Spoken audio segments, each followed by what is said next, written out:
Bluestockings, it's Britta. I hope that you guys are having a fantastic Thanksgiving weekend. As you can see, the setting around me is a bit different. I'm over at my uncle's house for Thanksgiving. It's been awesome, and unfortunately I don't have any of my tools. I don't have my camera or anything. That's why I'm filming on my computer.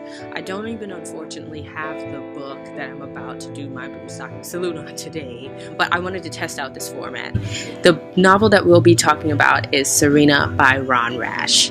Serena follows the story of two newlyweds, Serena and Pemberton, who travel from Boston to the South Carolina mountains to build a timber empire. Once there, they basically take over the land and plunder it along with the people. They don't care who they have to step on or kill, as long as they're getting exactly what they want. And everyone at this point knows that no one should get in their way, because Serena is as ruthless as a jaguar running loose. Serena discovers that Pemberton has fathered an illegitimate child with a young woman who works for them. She discovers that she cannot have a child. She makes it her mission to hunt them down. Upon hearing the premise in the beginning, I actually was really compelled to, I felt really compelled to read it. I love Jennifer Lawrence, and she and Bradley Cooper, who are like the husband and wife cinema nowadays, have filmed an adaptation of this. And upon my hearing that she was attached to this project, I knew I had to run out and get the book, because it's something about Jennifer Lawrence's literature choices that really intrigue me. She really has a smart eye for literature. Either way, I can say that this booktuber salute is kind of mid-range. I decided not to rate books because, as a writer myself, I feel like sometimes it just feels like it's almost a disrespect to rate something that I know someone took time and dedication to write. I'm not going to do that, and I know that somebody out there really enjoyed the novel.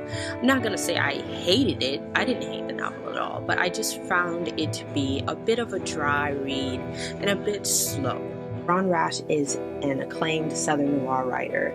I have a few of his other short story collections, and I actually think that he's a wonderful writer. I fell in love with Southern noir after reading Winter's Bone by Daniel Woodrell, which is another book that Jennifer Lawrence starred in its adaptation. Phenomenal part. I think that Ree Dolly is up there with some of my top favorite heroines in my own bookish history.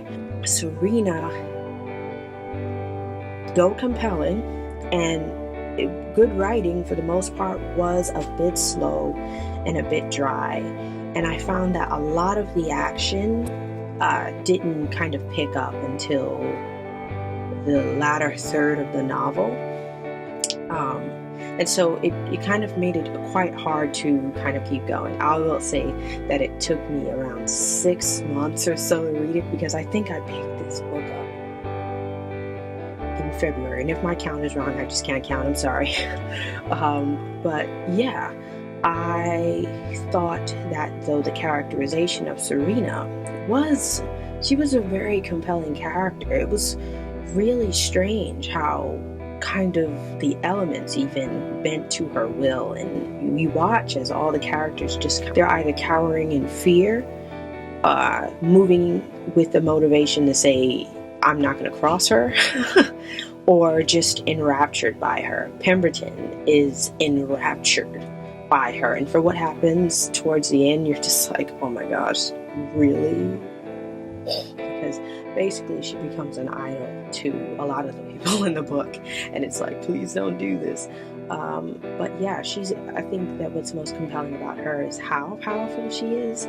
She's skewed. Like, I can't uplift her as some kind of heroine to like love, but I will say it's very drawing that she's just so powerful. Like, she trains an eagle, the elements kind of bend to her will. She's able to kind of jump in with the men and haul that timber.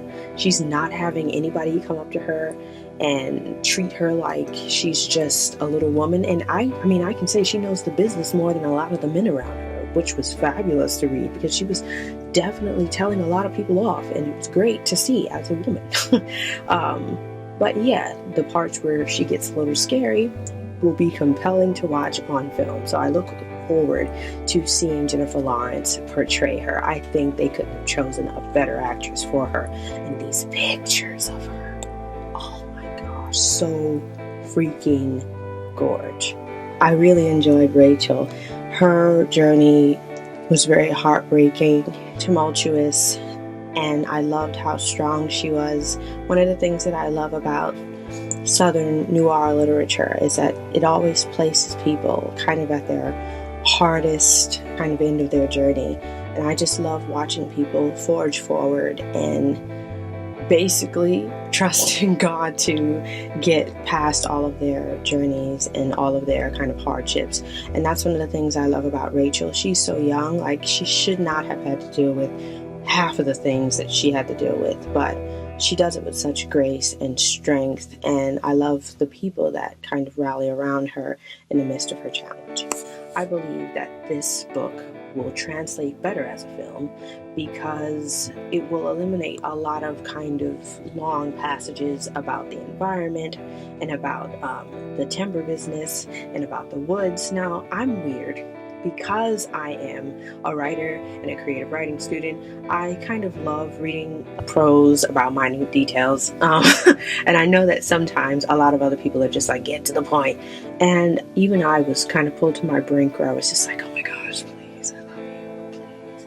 That being said, I haven't given up on Ron Rash. I have Nothing Gold Can Stay, I have Burning Bright, and The Cove. And I'm actually really looking forward to The Cove.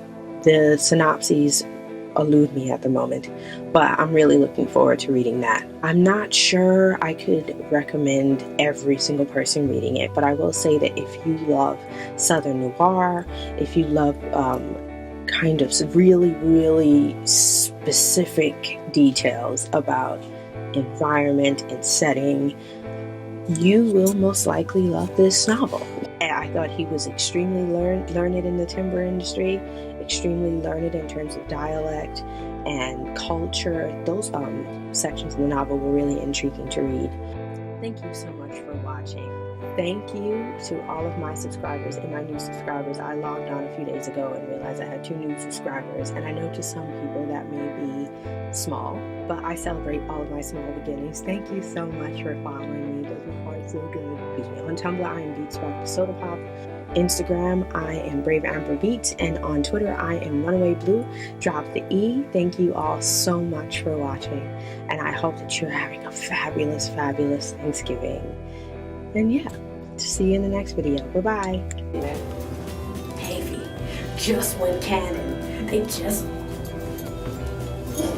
I'm so excited that they gave Effie more of